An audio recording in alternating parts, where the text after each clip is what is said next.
Giants legend and entrepreneur Carl Banks joins us from San Francisco to talk John Harbaugh, the Giants coaching staff, the Super Bowl, and of course the latest from his starter Super Bowl collection. And if you stay, he's going to tease something really great for the big game towards the end. We're going to do that towards the end. Banks, I see you rocking the Super Bowl collection now, man. You know me, I'm an extra schmedium.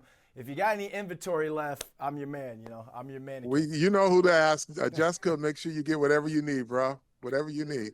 All right, let's just jump off just by talking about John Harbaugh. He's stepping in, new head coach. They threw the bag at him. Does the fact that Mike Vrabel just took a back-to-back 4-12 team to the Super Bowl put pressure on John Harbaugh? Like, do you think this is the guy that can bring the Giants back? Well, I think the two are independent of each other. But what Mike Vrabel did is evidence of what good coaching, what a standard can do to an organization.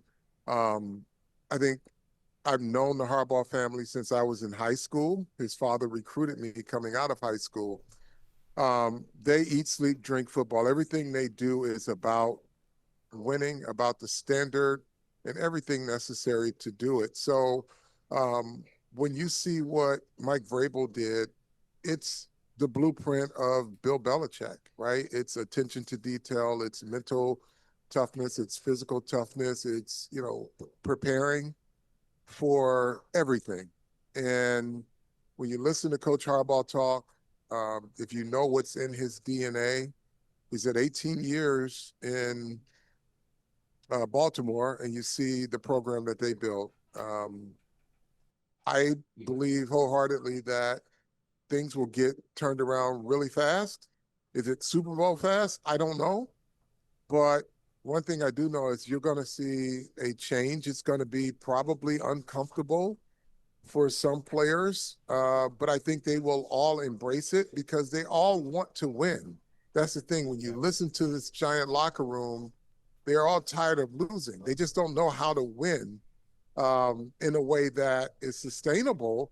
And I think what Coach Harbaugh is going to do is to put in place a standard and parameters that are uncompromising and non-negotiable. And those players, it's going to be, it'll be a slight shock to some.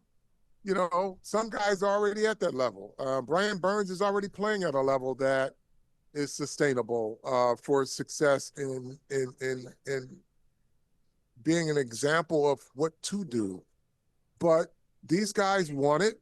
They say they want it, and I believe them. It's going to be uncomfortable for, probably a month or so until they're like, okay, we're going to have to walk across glass in bare feet for a second. Now we got it. Now we're ready to go. So let's stay on that standard on the defensive side of the football. Dennard Wilson is going to take over a defense that we all felt underperformed last season. What type of immediate impact do you think we're going to see on the defensive side of the football now that Dennard Wilson is going to be calling plays?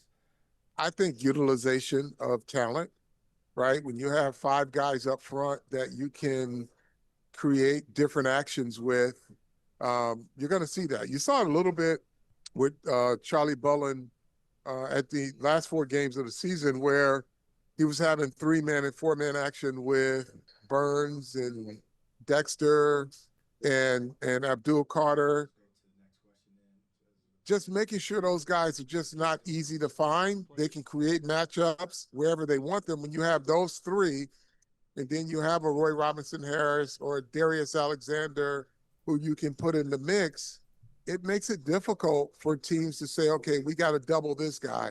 When all three of the four guys are all worthy of a double team. So it's going to be a matchup problem when he creates certain actions. And I think that's one of the things I look forward to. But I also look forward to with Coach Wilson is a more fundamentally sound defensive backfield, right? Deonte Banks he's going to be a Giant. He's under contract. They're not going to get rid of him. And I would be shocked if he allowed his career to descend to that of a glorified kick returner.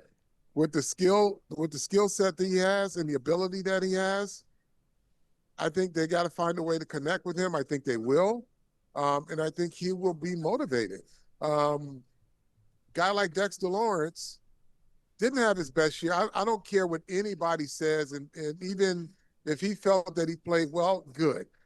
But it wasn't the dominant Dexter Lawrence that we were accustomed to seeing for 3 straight years. That will change. He will become more dominant again. And the one thing that I miss about Dexter, outside of that dominant play, is he didn't smile. He didn't, and I'm not saying this in a bad way, but Dexter always had fun. He talked trash and he had fun. This year was more like work. And it just seems like he just wasn't, you didn't see that $1 million pearly white smile from him enough. And it was just, and I guess losing brings that, that level down, but it just looks like he just wasn't enjoying the game. I'm going to ask you that same question just from the other side of the football. How do you think Matt Nagy, that hire, impacts the offense? Well, for those who say he's a bad hire, I would ask them to name anything that they knew about the coordinators that John Harbaugh hired prior to them becoming coordinators with the Ravens. I think Nagy's going to be good because, again, he's not just going out on his own. There's a standard going to be set. Coach Harbaugh will set the type of team he wants. They're going to coach to that standard, and the players will play to that standard. I have no problem with the creativity of a Matt Nagy. He's going to utilize the personnel. They've got a diverse group.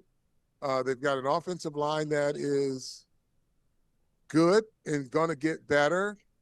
So I think Nagy's going to do a good job. And I think he just brought in, was it Greg Roman? He just brought back in? Yep.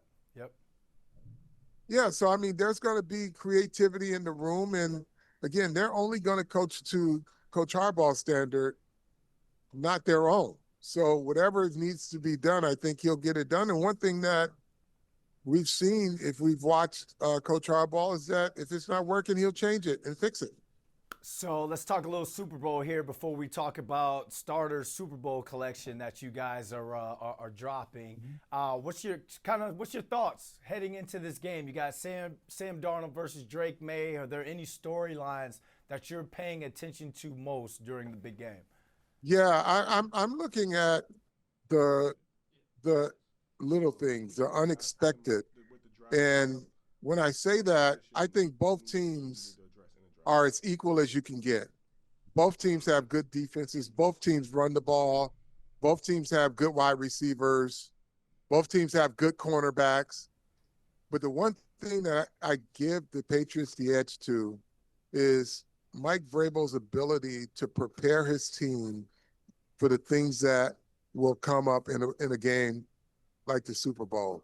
It's always the unexpected. If you look at, when Mike played as a Patriot in Super Bowls, it was always some little thing that made the difference, whether it was special teams, defense, or offense that the other team didn't expect, or the other team did something expecting the Patriots not to be prepared for it, and they were.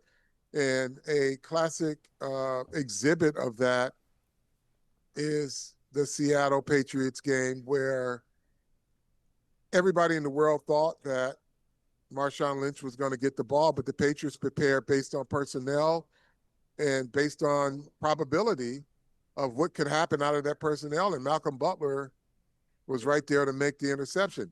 I'm sure Pete Carroll said we got him because everybody in the world thinks that they're going to run the football down on the goal line. But they were aware, looking at personnel changes is not just window dressing, but something that they were planning to do, and the Patriots prepared for it. That's the edge I give this 2026 Super Bowl Patriots, that they're going to be prepared for all of those different things.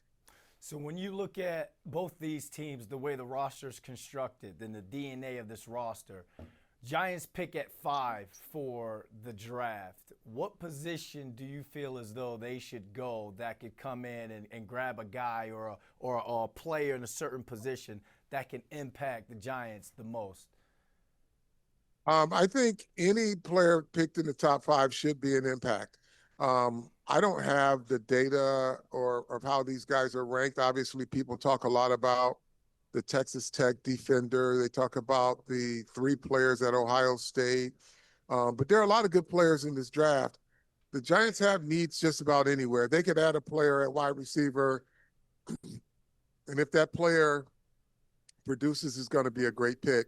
But I guess it's this thing they call value, right? So do you take a linebacker at number 5 if he's not valued to be a 5th player overall in the draft? I don't know, but the Giants I think they'll get a good player. I think the track record over the last couple of years has said that they've been picking some really good players for the future of this franchise, or for the now of this franchise. All right, Banks, let's get to the fun part. Everybody's sitting around. They see the gear. They see the helmet in the back. Everybody wants to know about Starter and your involvement. You guys got the Starter times Averex collaboration. That's a throwback. You got the Starter Super Bowl collection. And you guys just dropped the news that you're going to be working with the biggest artist on the planet. What can you tell us about Starter's involvement with the Super Bowl? Yeah, we just dropped the Bad Bunny Super Bowl collection. And it's a whole thing right now. Super limited out here. I don't even know how many pieces we have left in store, but you can go to starter.com starting Monday and pre-order yours. And I think Fanatics has it, but I would say if you want this collector's item, this is epic. Like, when you see this jacket, and it's on the Starter Instagram, it's on NFL Instagram, and it's on my Instagram as well. This is a collector's piece, and it's very unique. I'm super excited that we have the opportunity to work with him and to drop this really special piece. Well, it makes me feel cool, too, because you guys send me gear for Giants games. Now you got Bad Bunny rocking the gear as well. I mean, you can't get any bigger than that. Brendan Lennon and Bad Bunny right there. Like, those are 2 great mannequins to have your merch on. That's right. Well, Carl, I appreciate you hopping on. Enjoy the Super Bowl. Keep crushing it in the entrepreneurship world. And we absolutely love what you have been able to do with the Starter brand, bringing it back. Because for a lot of us, we grew up with that brand. So, it's like nostalgia all over again. I'll see you soon. Appreciate it, bro. All right, thank you, man.